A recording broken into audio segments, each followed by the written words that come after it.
देव ऋषि नारद ने आकर पूछा कि कात्यायन जी आप क्यों आराधना कर रहे हो, किस लिए? तुम्हारे आराधना करने का कारण क्या है? तुम्हारे भजन करने का कारण क्या है? तुम्हारे स्मरण करने का कारण क्या है? तुम्हारी भक्ति करने का कारण क्या है? तुम्हारा नाम जाप करने का कारण क्या है? तुम्हारा भगवत नाम लेने का कारण क्या है? किस कारण से कर? कात्यायन ऋषि बोले कि मैं बार बार जन्म ले रहा हूं, फिर मर रहा हूं, फिर जन्म ले रहा हूं, फिर मर रहा हूं, फिर मेरे प्राण छूट रहे हैं, फिर जन्म ले रहा हूं।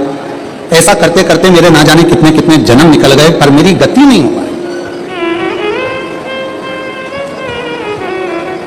कितने जन्म निकल गए, कितने। और मेरी शाहदा की जीजियों, मेरे शाहदा के जीजाओं, मेरी बेटियों बेटाओं, मेरी माताओं, मेरे भाई मेरी बहनों,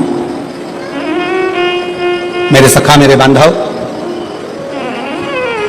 एक बात बहुत सावधानी से स्मरण में लीजिएगा।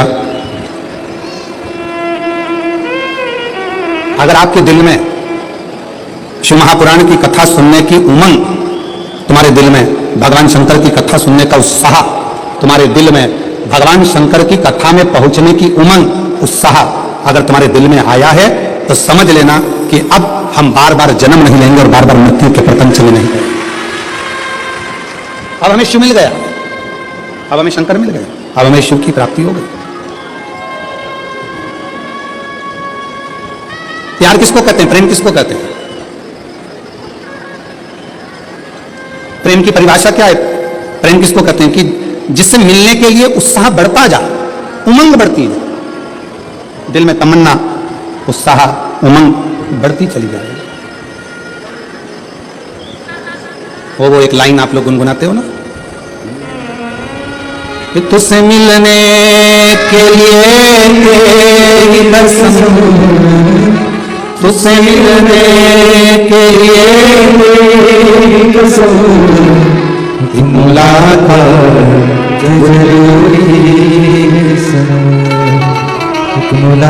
बाबा से मिलन के लिए, उस परमात्मा से मिलने के लिए, उस परमात्मा के दर्शन के प्रति, उसकी कथा के प्रति, उसके भजन के प्रति, उसके मिलने के प्रति।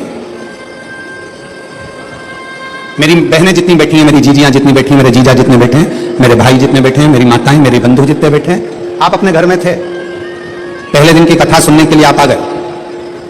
पहले दिन इतना भीड़ हो गया, इतना भीड़ हो गया, गाड़ी बहुत दूर खड़ी हो गई, धूप भी बहुत तेज, पैदल चल चल के आप अपनी गाड़ी तक पहुंचे, ट्रैफिक में फंस गए, घर पहुंच गए। अब आपने सोचा कि अब एक काम करूंगी, मैं तो टीवी पर कथा सुन लूंगी, कल नहीं जाऊंगी। पर जैसे ही कल हुआ और वापिस तुम्हारे मन में नहीं, 5 दिन की तो कथा है, चाहे कुछ भी हो जाए मैं तो जाऊंगी, चाहे कुछ।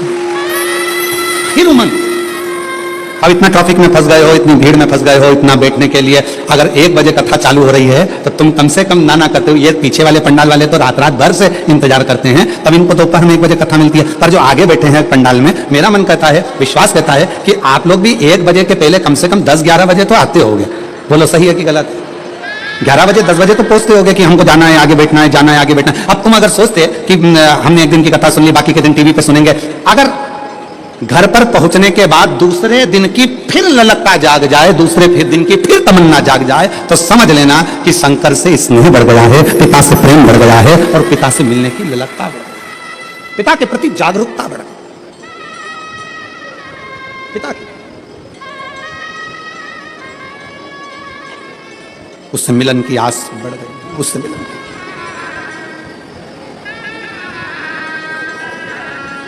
आपको मालूम है लंका का राजा रावण शंकर भगवान के कैलाश पर्वत को क्यों उठा रहा? किस लिए? उसके रास्ते में जाने में दिक्कत हो रही थी, इसलिए।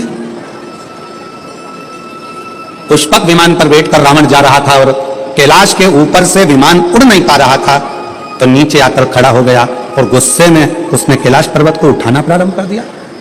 नहीं, क्यों उठा?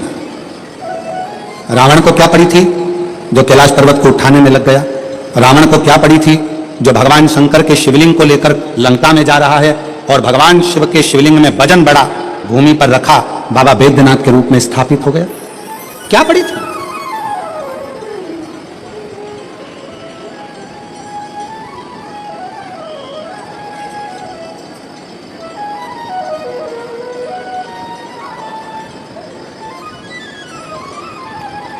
आक्रांताओं ने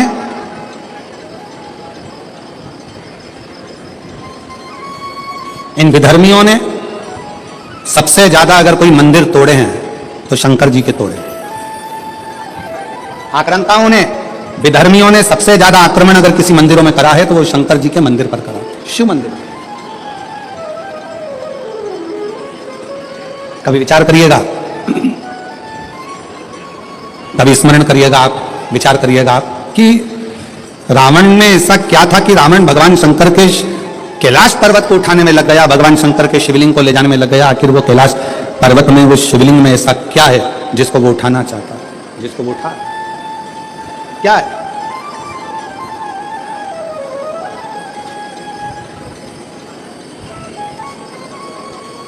शिव महापुराण की कथा कहती है, रावण ने अपने भाई कुबेर को सताकर कुबेर के सिंहासन को छुड़ा लिया। रावण ने अपने भाई कुबेर को सताकर उसका पुष्पक विमान भी ले लिया, पर रावण कुबेर का सिंहासन उठाकर ले गया। रावण कुबेर का पुष्पक विमान लेकर चले गया, पर रावण कुबेर के सिंहासन पर बैठ नहीं पाया। रावण कुबेर के सिंहासन पर, कुबेर की गादी पर बैठ नहीं सका, बैठ नहीं पाया। देवर्षि नारद निकल कर जा रहे थे, लंकापति रावण को देखा, रावण से पूछा क्या कर रहे हो? रावण कहने लगे कि मेरे को एक बात समझ में नहीं आती कि मैंने सारे इंद्र के सिंहासन को अपना बना लिया, देवताओं के सिंहासन को अपना बना लिया, सारे ग्रहों को अपने अनुकूल कर लिया, पर एक बात समझ में नहीं आती कि ये कुबेर का जो राज्य है, कुबेर का जो सिंहासन है, कुबेर का जो राज्य है, कुबेर का जो सिंहासन है, कुबेर का जो पद है, कुबेर की जो प्रतिष्ठा है, कुबेर का जो वैभव है, कुबेर का जो धन है, रावण कहता है ये मुझे कैसे प्राप्त हो, उसको मैं पाऊं कैसे, वो मुझे मिले कैसे, वो मुझे प्राप्त कैसे हो? देवऋषि नारद ने कहा, देवऋषि नारद बोले कि रावण, क्या तुमको मालूम है कि कुबेर की सत्ता, वैभव, लक्ष्मी, धन, संपदा कहां पर है? रावण ने पूछा, आप बताओ नारद जी की वो सत्ता, वो वैभव, वो पद, वो प्रतिष्ठा कहां है? देवऋषि नारद के मुख से निकल गया कि जो कैलाश पर्वत है, जिस पर्वत पर भगवान शंकर विराजमान होते हैं, उस पर्वत के ठीक नीचे कुबेर का पद, कुबेर की प्रतिष्ठा, कुबेर का वैभव, कुबेर की लक्ष्मी, कुबेर का धन, सब कैलाश पर्वत के नीचे।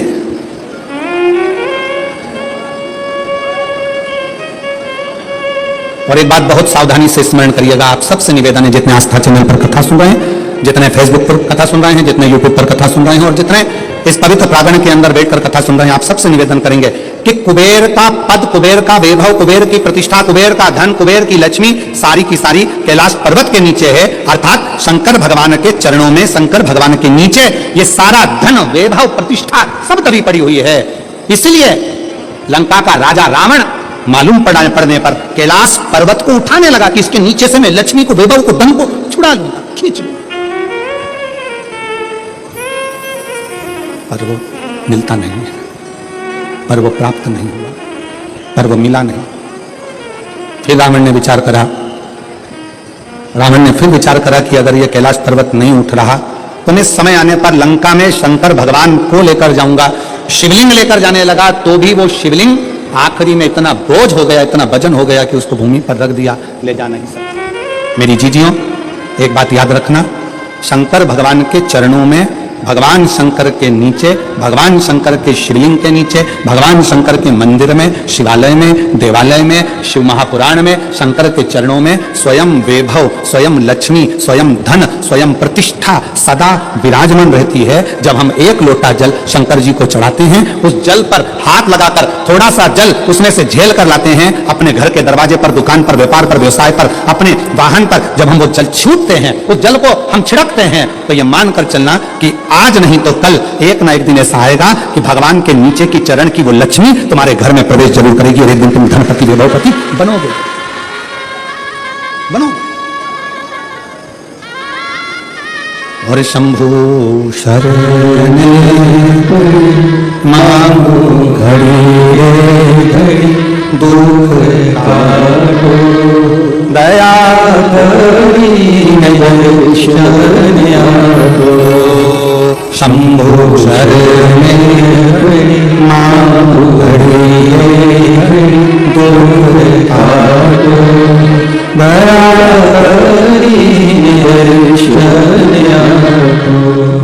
शिव जी को एक लोटा जल चढ़ाना मतलब अपने दुख को समाप्त करना और सुख की राह खोल देना। ये शिव महापुराण की कथा कहते हैं। एक लोटा जल हमारे दुख को समाप्त करता है और सुख का मार्ग खोल देता है।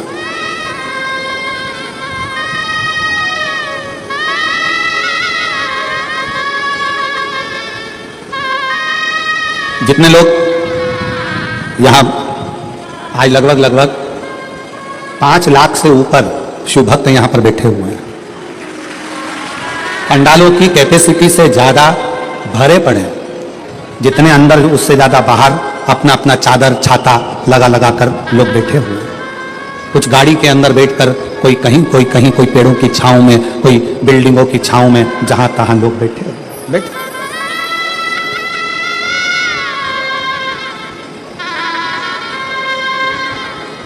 अब ईमानदारी से बोलो,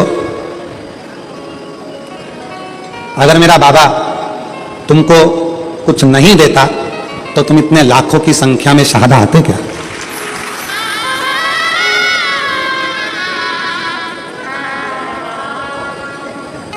खाली न जाता कोई दर से तुम्हारे, खाली न जाता कोई दर से तुम्हारे, मेरी खड़ी नदी अपने देश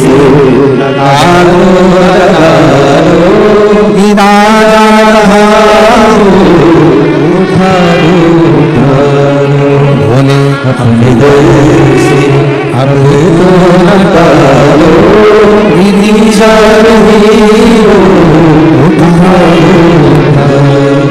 भोले अपने से अब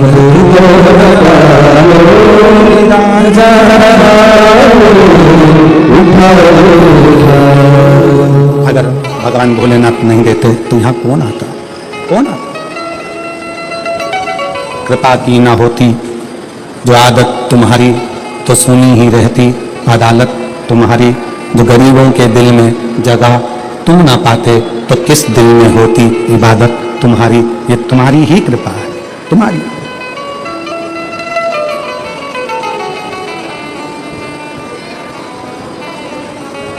लंका का राजा रावण कैलाश पर्वत को उठा रहा है। क्यों? उसको मालूम है कि इसके नीचे कुबेर का वैभव, कुबेर की सत्ता, कुबेर का आनंद, कुबेर की लक्ष्मी इसी के नीचे है। उठा रहा।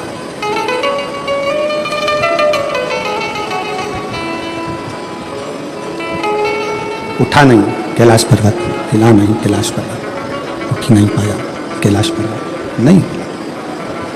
फिर हार गया, जब नहीं उठा, हाथ दब गया, हार गया। फिर शिवलिंग को ले जाने की तैयारी करी, वो शिवलिंग भी नहीं उठा, वो शिवलिंग भी ले जा नहीं सका। वो शंकर भगवान का शिवलिंग भी ले जा नहीं पाया।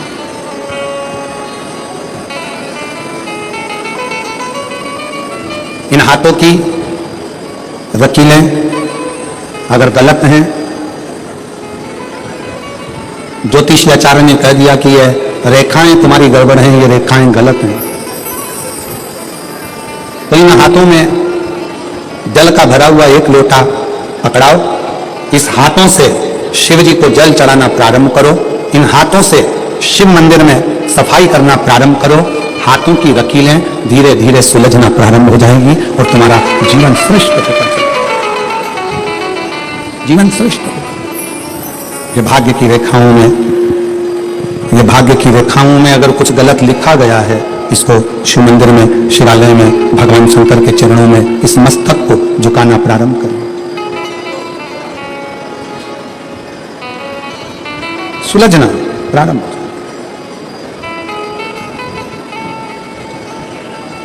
पर उसमें सबसे मूल है अपने मन का संयम।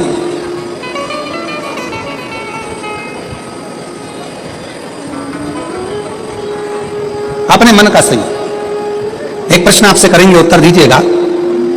एक तरफ शैतान है, राक्षस है, और दूसरी तरफ समुद्र है। आपसे कहा जाए कि इन दोनों में से एक को चुन लीजिए। एक तरफ समुद्र है, दूसरी तरफ राक्षस शैतान है,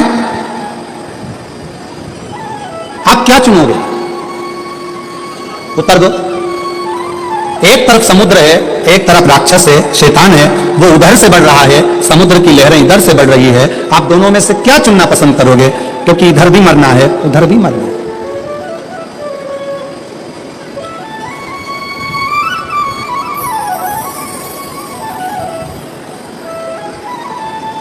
क्या चुनो?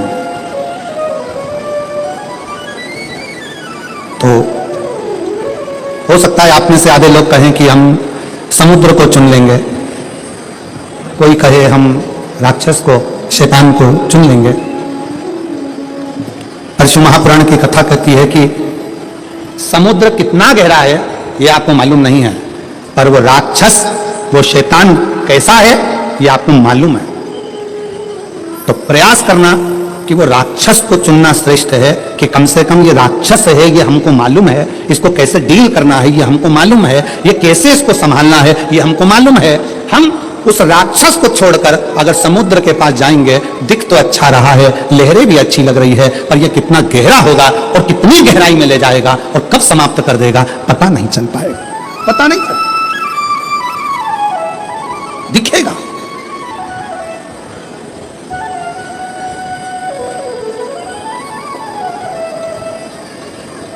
एक बहुत अच्छी कथा आती है। एक गांव का व्यक्ति अपना गांव छोड़ रहा है। क्यों? उसकी फैक्ट्री थी, बिक गई, उसका व्यापार था, बंद हो गया, परिवार वाले भी उसको छोड़ दे दिए, परेशान कर दिया। उसने प्लान बनाया कि अब मुझे इस गांव में नहीं रहना है, मुझे ये गांव छोड़ना है, मुझे गांव छोड़कर जाना है।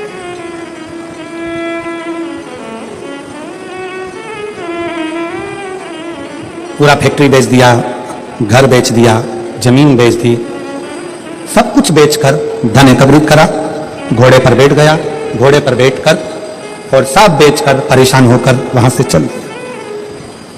60 किलोमीटर दूर दूसरा गांव था, वहां पहुंच गया। गांव में जाकर देखा तो गांव के लोग आम के पेड़ के नीचे, पीपल के पेड़ के नीचे बैठे हुए हैं, बातचीत कर रहे हैं, सब आपस में बातें कर रहे थे। इस व्यक्ति ने अपना घोड़ा रोका, घोड़ा रोककर नीचे उतरकर उनके पास जाकर बैठा और बैठकर उसने पूछा, भैया एक बात पूछना चाहता हूं, क्या आप मुझे बताओगे? बोलो, क्या बात पूछना है? क्या पूछना चाहते हो? भैया ये बताओ, यहां के लोग कैसे?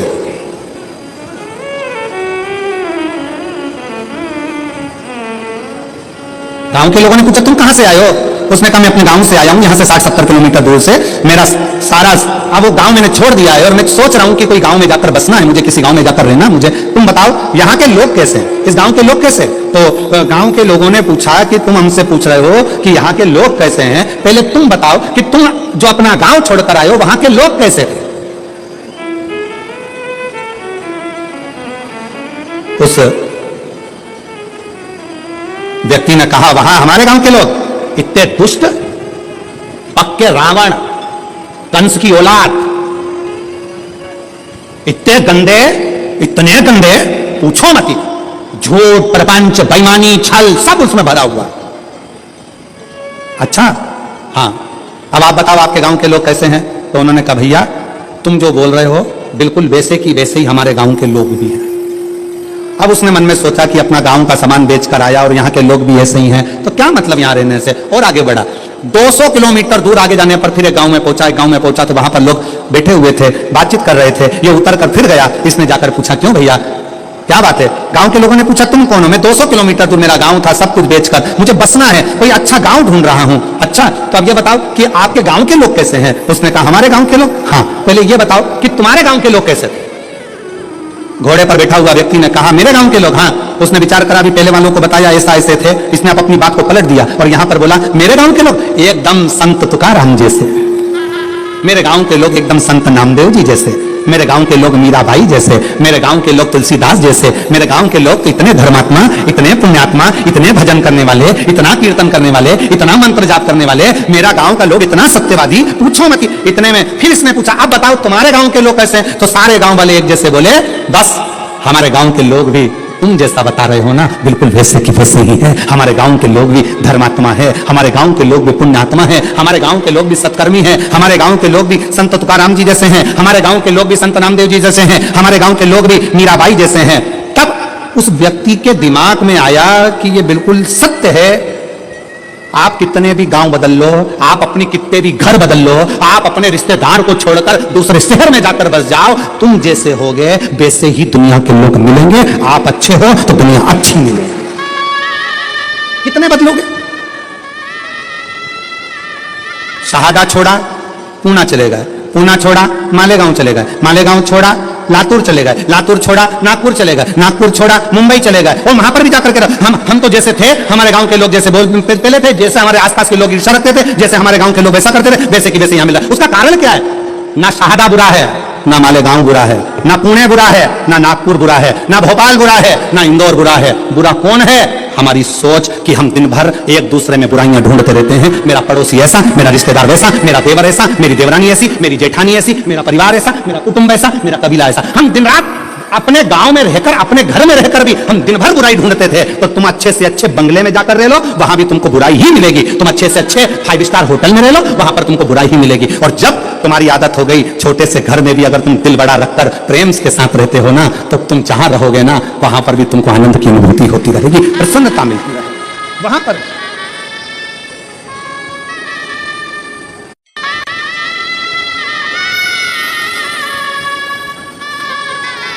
वो कहते जो जैसी भावना लाया वो वैसा ही फल पाया, जो जैसी भावना लाया वो वैसा ही फल पाया, नहीं खाए उसे लौटाया वो मन ही मन हर्षाया, और कर दिया महामाद का शिवारे, लुटा दिया भंडार काशी वाले, लुटा दिया भंडार काशी वाले। इस भावना से, जैसी सोच लेकर, जैसा विचार रखकर, जैसा व्यवहार रखकर आप आओगे, वैसा सुख आपकी जिंदगी का एक पत्र है। देखिए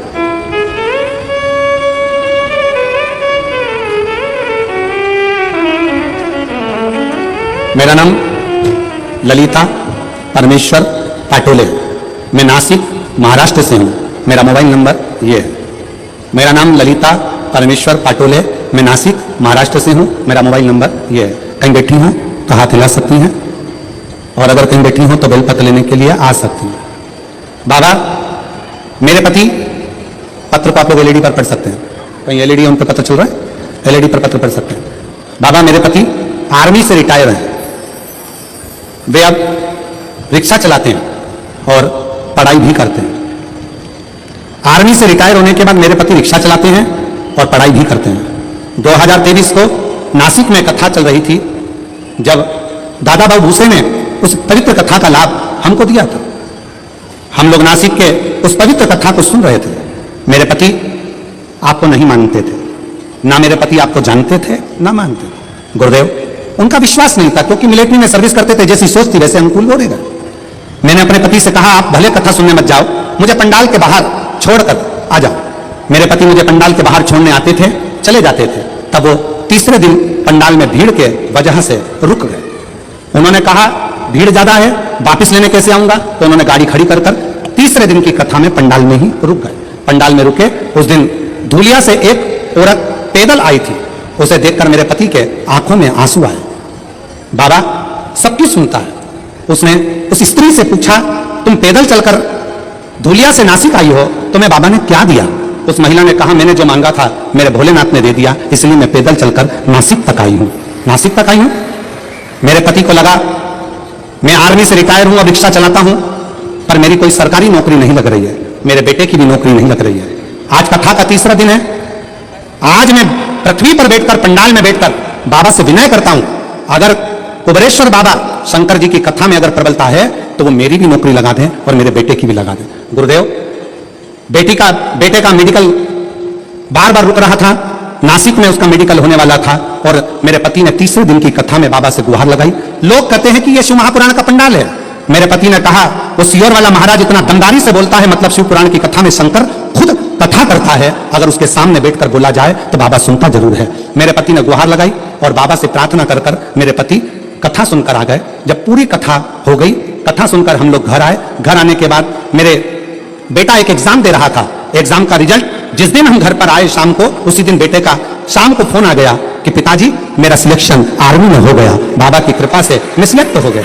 गुरुदेव, आर्मी में तो सिलेक्ट हो गया। मेरे पति बोले एक बार सीहोर जाना है, वहां पर जाकर बाबा से अर्जी लगाना है। कथा सुनी, 15 दिन बाद सीहोर पहुंच गए। सीहोर में कंकर शंकर की पूजन कर कर कहा, बाबा तूने मेरे बेटे की तो नौकरी लगा दी, बस मैं बचा हूं, आर्मी से रिटायर हुआ हूं, रिक्शा चलाता हूं, तू मेरी और नौकरी लगा दे। बाबा की ऐसी कृपा हुई कि बाबा की कृपा से आज ऐसी करुणा, सीहोर से आने के बाद 3 महीना भी पूरा नहीं हुआ और बाबा की कृपा से मेरा बॉम्बे के अंदर मेरा सिलेक्शन जेल के प्रहरी के रूप में हो गया और मैं बाबा को यहां प्रणाम करने के लिए आया हूं। मेरे बेटे की भी फोटो लगा रहा हूं और मेरी भी फोटो लगा रहा हूं, दोनों की लगा रहा हूं। अब बेटे की फोटो देखो जिसका मिलिट्री में हुआ और जेल प्रहरी के रूप में जिनका हुआ रिक्शा चलाते चलाते, उनकी भी फोटो उन्होंने खुद की लगाई। एक बार जोरदार ताली बजाकर साथ बताया। एक लाइन अच्छी लिखी है, बोलो जरा लाइन को आप लोग बोलो एलईडी पर पढ़ के बोलो, बोलो जरा टीवी पर देख के बोलो। कब से खड़े हैं झोली पसार, क्यों न सुने मेरी पुकार, मुझे तेरा ही सहारा दे मेरे भोले बाबा, मुझे तेरा ही सहारा दे मेरे भोले बाबा। कब से खड़े झोली पसार, क्यों न सुने मेरी पुकार, मुझे तेरा ही सहारा दे मेरे भोले बाबा।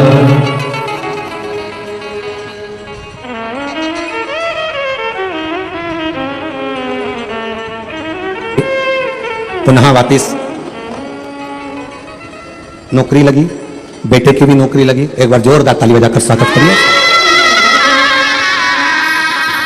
और मुझे तेरा ही सहारा दे मेरे भोले बाबा, मैंने तुझे ही पुकारा है मेरे भोले बाबा। दिल से उसको कल कथा में कहा था, दुनिया की निगाह में ये केवल कथा का पंडाल है।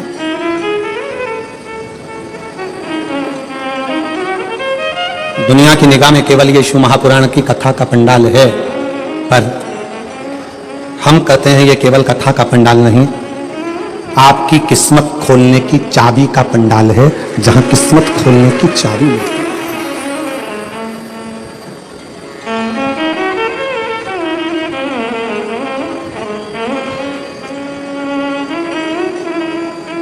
और मुझे तेरा ही सहारा मेरे भोले बाबा। शंकर भगवान के शिवलिंग के नीचे का स्थान कुबेर का होता है, शंकर भगवान के कैलाश के नीचे का स्थान कुबेर की लक्ष्मी का होता है। इसलिए प्रत्येक शिवालय में तुम्हारे घर में अगर छोटा सा भी शंकर का शिवलिंग है, तुम्हारे घर में अगर छोटा सा भी मट्टी का, पत्थर का, लकड़ी का, पीतल का, तांबे का, स्फटिक का, पारद का, जिसका भी तुम्हारे घर में अगर छोटा सा भी अगर शिवलिंग है, तो तुम्हारे घर में जहां शिवलिंग रखाता है, समझ लेना वहां लक्ष्मी बढ़ती चली जाती है, लक्ष्मी कम नहीं हो सकती, बढ़ेगी।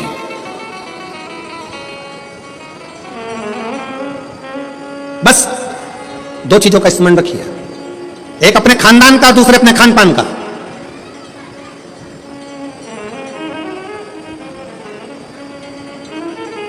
आपको मालूम है जब अंग्रेजों ने भारत पर हुकूमत करी है तो उन्होंने विचार करा सबसे पहले कि करा क्या जाए। भारत के लोगों को अपना गुलाम कैसे बनाया जाए, तो उन्होंने सबसे पहला प्रयास करा कि इनके खानदान मिटाए जाएं। जो राजसी खानदान थे, जितने जितने राजा हुआ करते थे, उन राजाओं के रजवाड़ों को, उन राजाओं के घरानों को तोड़ने का प्रयास किया गया। पहले खानदान तोड़े, और जब राजाओं के खानदान नहीं टूट पाए, जब राजघराने नहीं टूट पाए, फिर इन्होंने खान पान तोड़ा। खान पान क्या? गलत तरह का भोजन विदेश से बुलाते थे और भारत के लोगों को वो गलत तरह का भोजन कराते थे। भारत में रहने वाला सनातनी कभी भी नॉनवेज छूता नहीं था। भारत में रहने वाला भारतीय सनातनी कभी भी मांस का सेवन नहीं करता था, गलत व्यसन का सेवन नहीं करता था। वो तो ये अंग्रेजों ने तुमको गुलाम बनाने के लिए जब खानदान नहीं तोड़ पाए तो खान पान को तोड़ा है, तुम्हारे खाने का तरीका बदल दिया, तुम्हें वेज से नॉन वेज बना दिया, तुम्हें ले जाकर गलत भोजन में लगा दिया। गलत भोज।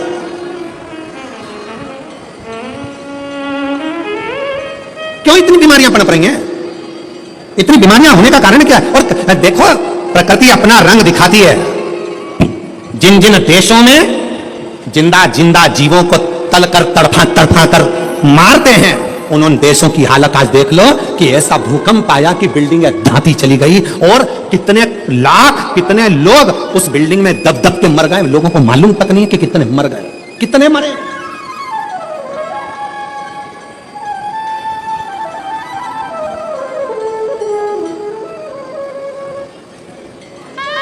कितने। इसलिए निवेदन है, थोड़ा सा अपने आप को सुधारने का प्रयास करिए, थोड़ा सा, ज्यादा नहीं, थोड़ा सा।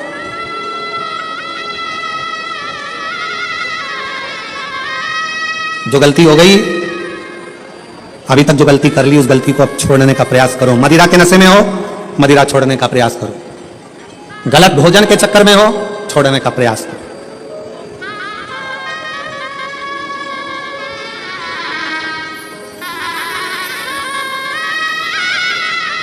हम कहेंगे तो थोड़ा सा लोगों को बुरा लगेगा, पर सत्यता है, जब उम्र और कमर जब 40 की हो जाए या 40 से पार हो जाए, तो भोजन मत बढ़ाओ, भजन बढ़ाओ, भोजन को कम करते जाओ। जम के बोलो जरा, क्या उम्र और अरे अच्छे से बोलो, उम्र और कमर जब 40 की हो जाए तो भोजन की मात्रा नहीं बढ़ाना है, भजन की मात्रा बढ़ाना है। भोजन की मात्रा कम करो और भजन की मात्रा को बढ़ाते चलो, बढ़ाते चलो। विठल विठल विठला,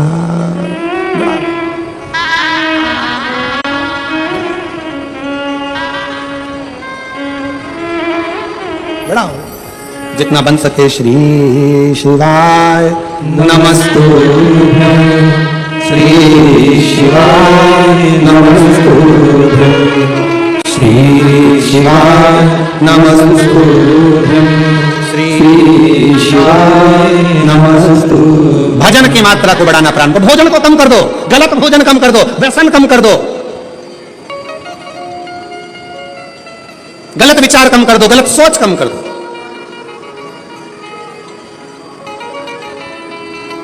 कल एक भैया प्रश्न कर रहे थे, गुरुजी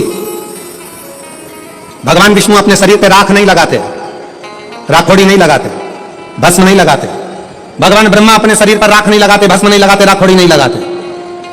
इंद्र नहीं लगाते, 33 कोटि देवता कोई अपने शरीर पर राख नहीं लगाता, भस्म नहीं लगाता। केवल शंकर जी क्यों लगाते? हमने उससे कहा, इतनी सी बात तो तू तेरे घर वालों से पूछ लेता कि बर्तन को राख से क्यों मांजा जाता है। बोलो दी जी, जम के बोलो। बर्तन अच्छा है, साफ है, तो तुम उसको राख से मांजोगी क्या?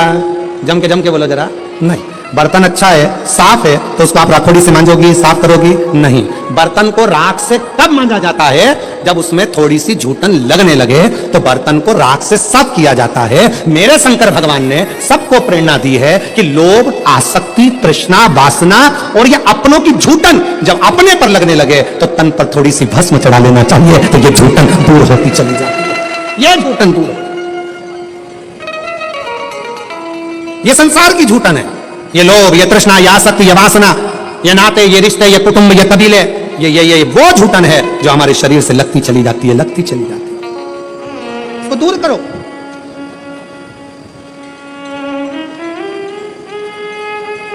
अच्छा अच्छा ट्यूब लगाओगे ना, क्रीम, अच्छा अच्छा खूब सारा सारा पाउडर क्रीम और वो नीले कलर का ऐसा और लाइन और फिर उसमें डब्बा, फिर वो माला के वो धागा, एक नहीं दो, और फिर वो दो धागा ऐसा घुमा के ऐसा करके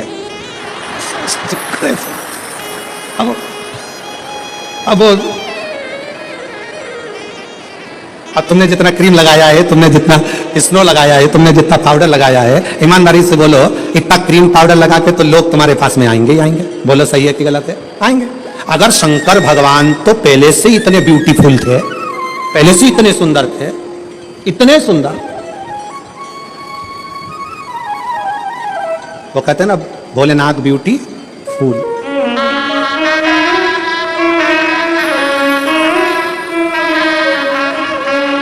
सिर पे गंगा लेने कल्याण वो भोलेनाथ ब्यूटीफुल, जो नाम उसका लेवे भोले जी दर्शन देवे, भोलेनाथ ब्यूटीफुल। जो नाम शिव का लेवे कल्याण वो कर दे, भोलेनाथ ब्यूटीफुल। इतने सुंदर तो शिव पहले से।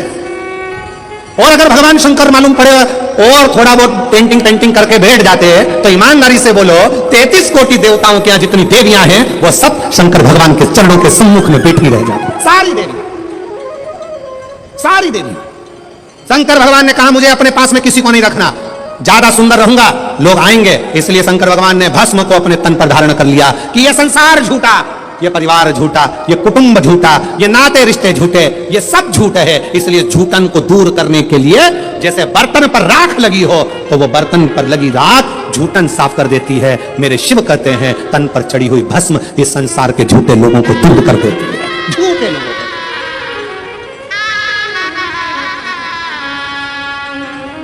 जो नाम शिव का ले कल्याण दर्शन देवे, भोलेनाथ ब्यूटीफुल। शिव स्वयं तन पर भस्म धारण करते हैं, स्वयं।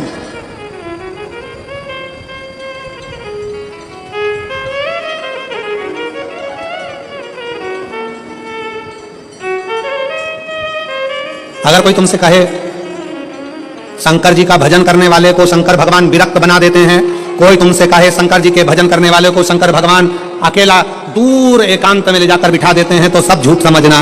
शंकर भगवान स्वयं भजन करते हैं तो पार्वती को पास में रखते हैं, शंकर भगवान स्वयं भजन करते हैं तो गणेश जी को पास रखते हैं, शंकर भगवान स्वयं भजन करते हैं तो कार्तिकेय को पास करते हैं। 33 कोटि देवताओं में कोई एक देवता ऐसा बता दो जो अपनी पत्नी, अपने बच्चे, अपने रिश्ते, अपने नाते सबको साथ रखते हो। केवल एक शंकर भगवान है जो अपनी बहुओं को रिद्धि सिद्धि को भी साथ रखते हैं, जो अपने पोते अमोद प्रमोद को साथ रखते हैं, जो अपनी बेटी अशोक सुंदरी को साथ रखते हैं, जो अपनी बेटी जया विषहरा सामरी बारी दौतली देव उसको साथ रखते हैं। कोई एक देवता बता दो जो अपने पूरे रिश्तेदार के साथ अपने मंदिर में रहता हो। केवल एक शंकर भगवान जो अपने रिश्तेदार तो रिश्तेदार नंदी को भी अपने मंदिर में जगह देकर रखते हैं कि तू मेरे साथ में। केवल एक शिव है, शिव के सिवा कोई। शंकर भगवान कभी विरक्ति नहीं देते, शंकर भगवान परिवार को जोड़ देते हैं, शंकर भगवान कभी तुमको कष्ट नहीं देते, शंकर भगवान कष्टों से दूर कर देते हैं। दुनिया की ऐसी कौन सी बीमारी है जिसका इलाज शंकर की भक्ति ना कर पाई? एक पत्र है देखिए।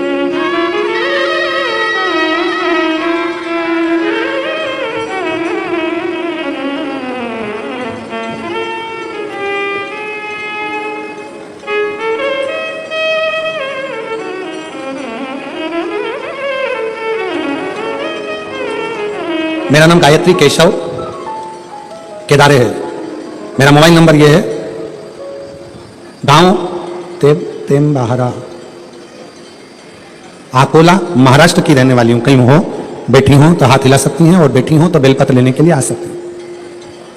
गायत्री केशव कंधारे, मोबाइल नंबर ये, तुम्हारा गांव अकोला महाराष्ट्र। मैं श्री शिवाय नमस्तुभ्यम, मेरा नाम गायत्री केशव केदारे है। 2019 से परीक्षा दे रही हूं एमपीएससी की, तैयारी कर रही हूं पर मेरा सिलेक्शन नहीं हो रहा। तब पहली बार अपने रिश्तेदारों के कहने पर मैंने टीवी पर आपके बारे में सुना और मैंने शंकर जी की एक लोटा जल चढ़ाना प्रारंभ किया। रोज मंदिर जाती, बाबा को जल चढ़ाती, रोज जल चढ़ा कर आती।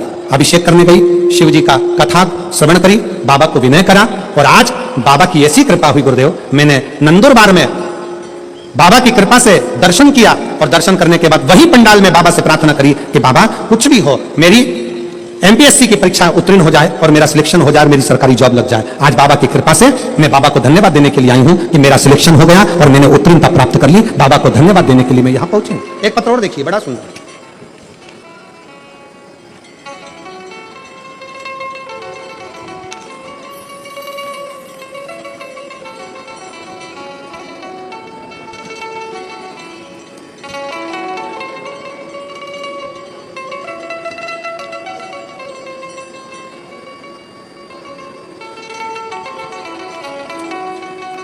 मेरा नाम मंगला मणिलाल चौधरी है।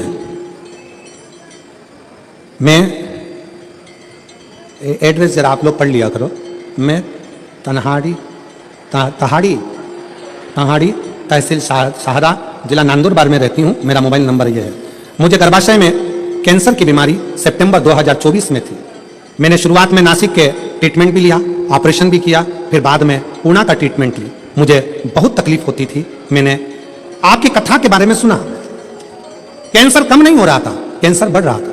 तब कथा के बारे में सुना और भोले बाबा के ऊपर उनकी शरण में जाना प्रारंभ करा, क्योंकि आप कहते हो सारी समस्या का हल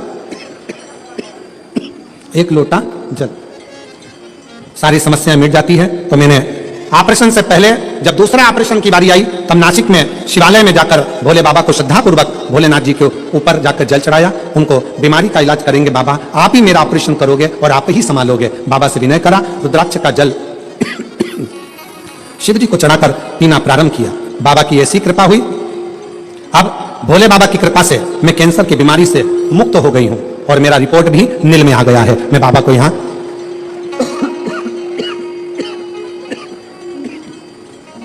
बाबा को मैं यहाँ धन्यवाद देने के लिए आई हूं। गला पकड़ रहा है माइक बहुत ज्यादा। बाबा को मैं यहाँ धन्यवाद देने के लिए आई हूं। कहीं बैठी हो तो एक बेलपत्र लेने के लिए आ सकती हो। शिव की भक्ति किसको कहते हैं? भगवान शंकर का गुणगान किसको कहते हैं? शिव का स्मरण किसको? शिव की उपासना किसको कहते हैं? शंकर भगवान की भक्ति किसको कहते हैं? शिवाराधना किसको कहते हैं?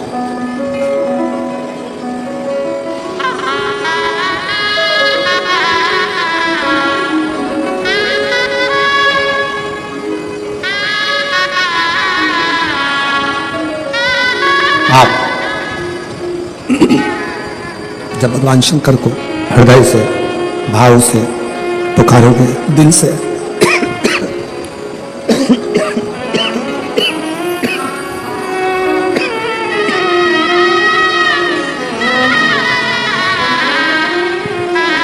आप जब भगवान शंकर को दिल से, भाव से पुकारोगे, शिव स्वीकार करेगा, शंकर स्वीकार करेगा। केवल एक विश्वास के साथ, एक भरोसे के साथ, एक दृढ़ता के साथ शिव की स्तुति करिए, शंकर का भजन करिए, शंकर का स्मरण करिए।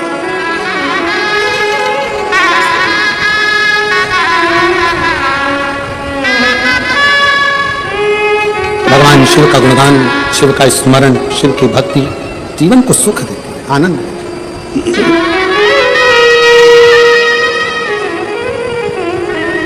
कोई कहे आपसे कि शंकर भगवान विरक्ति दे देते हैं, नहीं। शिव तोड़ते नहीं है, शिव जोड़ते हैं, जोड़ते हैं। भगवान शंकर तोड़ने का काम नहीं करते, जोड़ने का काम करते, जोड़ते। अब वो आधारित है आपके विश्वास पर, वो आधारित है आपके भरोसे पर, वो आधारित है आपकी दृढ़ता पर। जो जैसी भावना वो ऐसा ही फल पाया, नहीं खाली उसे होता वो मन ही मन हर्षाया। और कर दिया माला माल काशी वाले,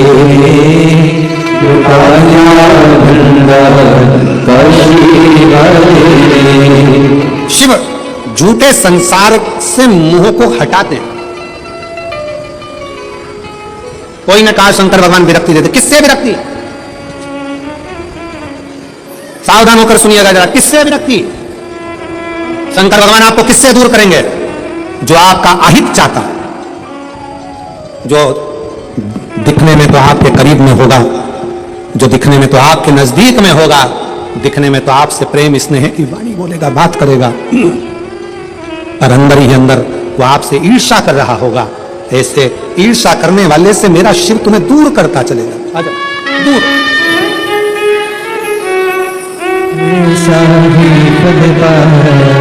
जो जिसे भावनाया भूले साही फल पाया, नहीं खाली उसे बताया वो मन ही मन हर्षाया। आप जितना जितना कोई कहे शंकर विरक्ति किससे विरक्त कर देते हैं, किससे दूर कर देते हैं, तो कहा जो आपके लिए घातक है, जो आपके लिए दुखदाई है, जो आपके लिए कष्टप्रद है, शिव उसको दूर कर देते हैं। काशी हारे लुटा दिया बंदा, काशी हारे कर दिया माला माल, काशी हारे तेरी माला भोला सब दुख का भोला सब दुख का शिव मंगल मंगलकारी, शिव मंगल मंगलकारी, संसार वासी हमारा, संसार वासी हमारा, सब दुख का सब दुख का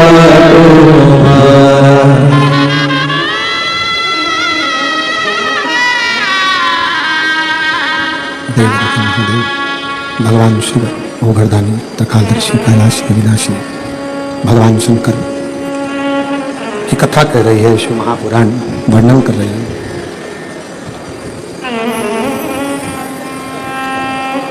शिव अपने नजदीक में जो गलत गलत लोग रहते हैं उनको मेरा शंकर भगवान दूर करते चले जाता है। कात्यायन ऋषि शिव और पार्वती की तप साधना कर रहे हैं। स्कंद पुराण का नागरखंड कहता है, स्कंद पुराण का नागरखंड कह रहा है शंकर पार्वती की तप साधना स्वयं कात्यायन ऋषि कर रहे हैं। और शिव पार्वती की तप साधना कात्यायन ऋषि ने जब करी, माता पार्वती और भगवान शंकर दोनों ने कात्यायन ऋषि को दर्शन दिया।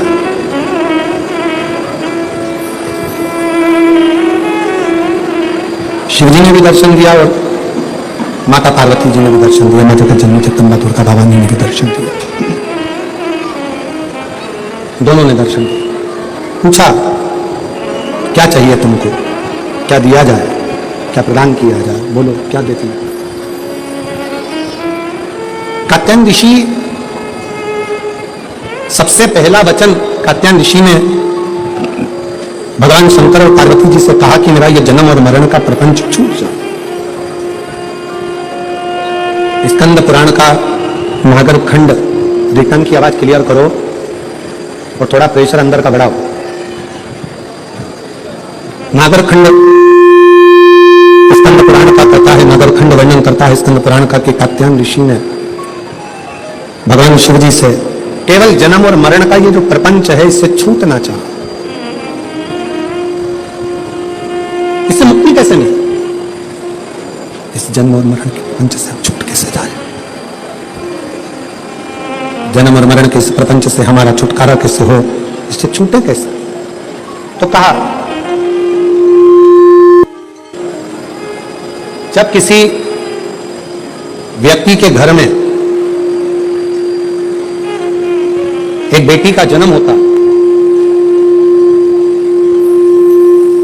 और बेटी की किलकारी, बेटी के पांव की खनक, बेटी के किलकारी पांव की खनक, बेटी के चरण जब किसी के घर के अंदर आते हैं और यदि शिव कृपा से, भगवान की करुणा से, भगवान की दया से माता पिता उस बेटी की परवरिश कर कर उसका कन्यादान अगर कर देते हैं तो उस माता पिता का भी अगला जन्म नहीं होता, वो इस जन्म और मृत्यु के प्रपंच से छूट गया। अब इससे सरल क्या हो सकता है, जरा विचार करिएगा जरा, बहुत सावधानी से इस कथा का स्मरण करिएगा, बहुत ध्यान से सुनिएगा कि बड़े बड़े तपस्वी तप करने जा रहे हैं, साधना वाले साधना करने जा रहे हैं, उपासना वाले उपासना करने जा रहे हैं, व्रत वालों ने व्रत रखा, साधना वालों ने साधना करी, तपस्या वालों ने तपस्या करी, और कंदराओं में बैठकर कोई संत बन गया, कोई साधु बन गया, कोई तपस्वी बन गया, कोई साधक बन गया, कोई उपासक बन गया, किस लिए कि हम जन्म और मरण के प्रपंच से छूट जाए। पर शंकर भगवान ने माता पार्वती की साक्षी में कात्यायन ऋषि से कहा कि जब किसी गृहस्थी के घर में एक बेटी का जन्म होता है और उस बेटी की परवरिश जब माता पिता करते हैं, बेटी के किलकारी जिसके घर में गूंजती है और बेटी के चरण जिसके घर में पड़ते हैं, और बेटी का जब कन्यादान होता है तब माता पिता फिर कोई जन्म नहीं लेते, वो माता पिता परमात्मा की शरणागति का सुख भोग लेते। अब इसमें सबसे ज्यादा जरूरी चीज कौन सी है?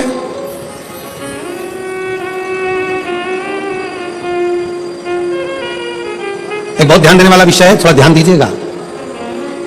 दक्ष प्रजापति के घर में 60 कन्याओं का जन्म हुआ। उसके बाद दक्ष प्रजापति भगवान से कह रहे हैं, देवी जी से कह रहे हैं, मां मेरे घर में एक लड़की और देना,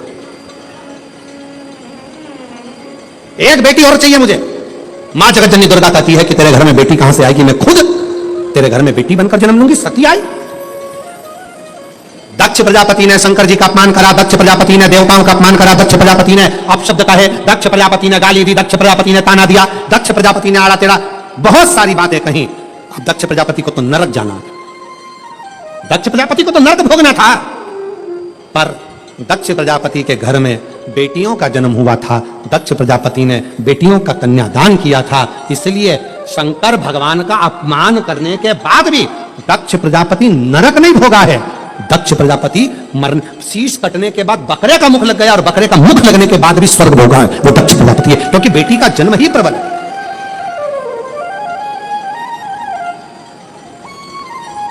महाराज, सुखी वो नहीं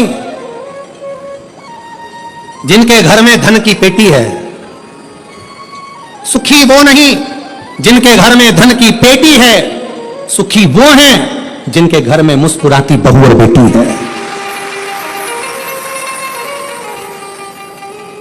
जिनके घर की बहुओं के चेहरे पर प्रसन्नता हो, जिनके घर की बेटियों के चेहरे पर मुस्कुराहट हो। समझ लेना कि उस घर में भले धन ना हो पर वो शंकर की कृपा उसके घर में सदा बनी हुई है, सदा।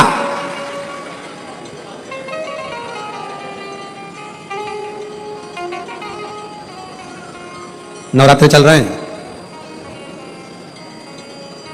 मां जगतजननी जगदम्बा से प्रार्थना करा करो कि तू मेरे घर में एक बार जरूर आना। मां,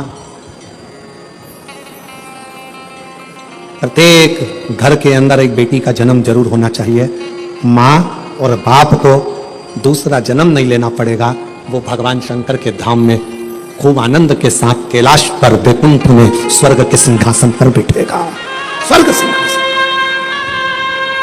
मैं माननीय विधायक महोदय श्री राजेश दादा पांडवी जी को, जब पहले दिन की कथा में पांडवी जी आए, बेटी उनके साथ में थी, पूजन कर रही थी बेटी भी, देखकर मुझे बहुत खुशी हुई। बहुत ऐसा लग रहा था जैसे शंकर भगवान अशोक सुंदरी के साथ बैठकर आराधना कर रहे हो, शिव की स्तुति कर रहे हैं। मैं पांडवी जी को इसका लिए धन्यवाद देता हूं, साधुता साधु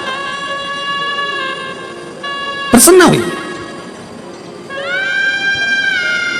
बेटे के जन्म पर जितने नगाड़े बजवाते हो उससे दोगुना नगाड़ा बेटी के जन्म पर बजवाना। क्यों? बेटे का जन्म हुआ है तो दूसरी बार जन्म तुम्हें पृथ्वी पर लेना पड़ेगा, वापिस आना पड़ेगा और अपना कर्म का भोग भोगना पड़ेगा, फिर जन्म लेना पड़ेगा। पर घर में अगर एक बेटी का भी जन्म हो गया तो दूसरी बार जन्म नहीं लेना पड़ेगा, इसलिए ज्यादा नगाड़े बजवाना कि अब मेरा आखिरी जन्म है,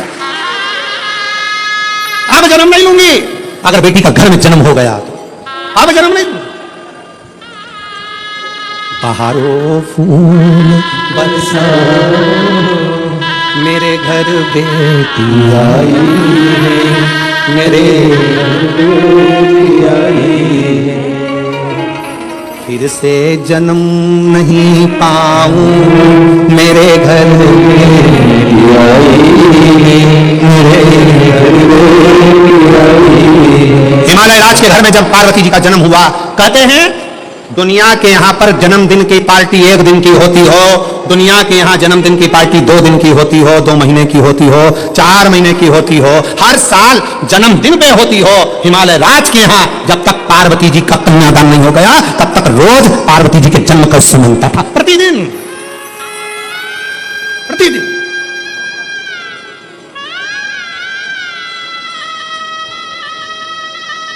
पार्वती जी के जन्म का उत्सव रोज मनता था हिमालय राज के यहाँ, रोज।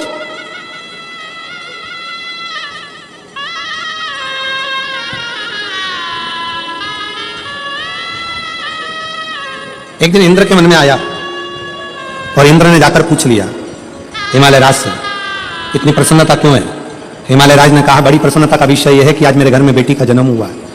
तो बेटी तो तुम्हारी 7 वर्ष की हो गई, जन्मदिन तो जब जन्म हुआ था तब मनाना था, तुम तो रोज जन्मदिन मनाते हो बेटी का, रोज जन्मदिन, प्रतिदिन। हिमालय राज ने कहा, शास्त्र कहता है एक बेटी जब घर में, रसोई घर में एक बेटी जब अपने घर के अंदर बैठकर भोजन करती है तो कहते हैं 1000 अश्वमेध यज्ञ का फल उसे प्रतिदिन प्राप्त होता रहता है, प्रतिदिन। अरे दुनिया वालों से पूछो कि नवरात्र में कन्या भोज क्यों कराते हो, दुनिया वालों से पूछो कि नवरात्र में बेटियों को क्यों ढूंढने जाते हो, दुनिया वालों से पूछो कि नवरात्र की अष्टमी और नवमी पर कन्या का पूजन क्यों करते हो। क्योंकि दुनिया वालों को ये मालूम पड़ना चाहिए कि देवी भागवत में लिखा है, एक कन्या एक बेटी जब किसी के घर में मुख झूठा करती है, एक बेटी एक कन्या जब किसी के घर में भोजन करती है तो उसके भंडारे कभी खाली नहीं रहते, इसलिए कन्या पूजन किया जाता है, इसलिए बेटी का पूजन किया जाता है।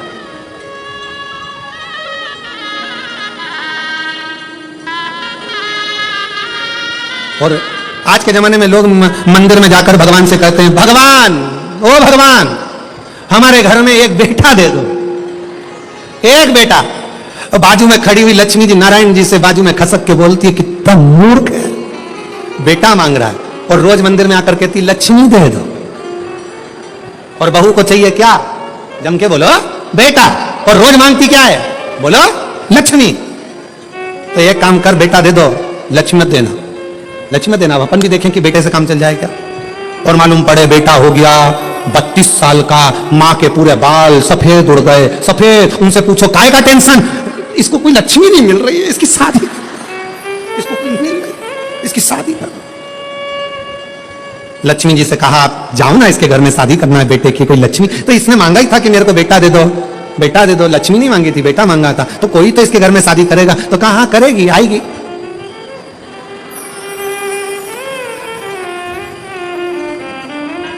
आएगी पावागढ़ वाली आएगी। तुलजा आई, इसके घर में आई, फिर आई, फिर सवेरे शाम सास रोज आरती गाएगी। अंबे तूने जगदम्बे काली, जय गुरु सहारा वाली, तेरी बोले गाए भारती हो मैया, हम सब गाए तेरी आरती। तेरे घर के सास ससुर पे बीड़ पड़ गई, पति देव पर ऐसे टूटे जैसे सिंह सवार। और यो बच्चों को धोने वाली, सुबह शाम चिल्लाने वाली, क्यों चिल्ला चोट करे? देखे फिर कहा ये रोती। अरे मांगा क्या था? अरे खुश होना है। जितने लोग शिव महापुराण की कथा को श्रवण कर रहे हो, तुम्हारे घर में बेटी ने जन्म लिया है तो खूब नगाड़े बजाकर खुश होना। अगला जन्म नहीं, अगला जन्म शिव के चरण में होगा, शंकर के चरण। छोड़ गए जन्म और मरण के प्रपंच से, छूट गए।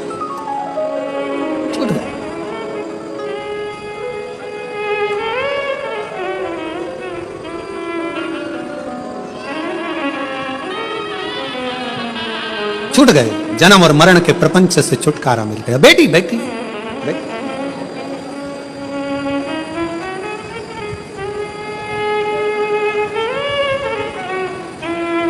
शिव पुराण कर रही है, भगवान शंकर का चरित्र कर रही है।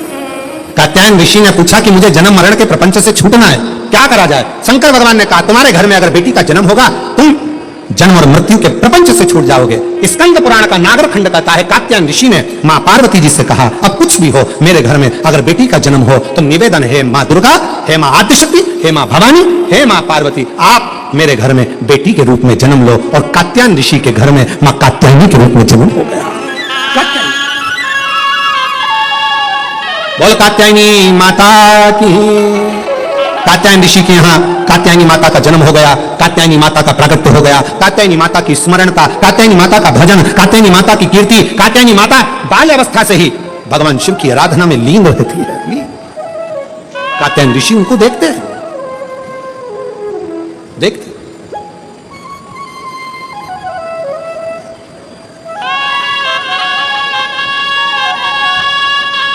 और जब कहते हैं महिषासुर का वध करने वाली भी वही कात्यायनी है, वही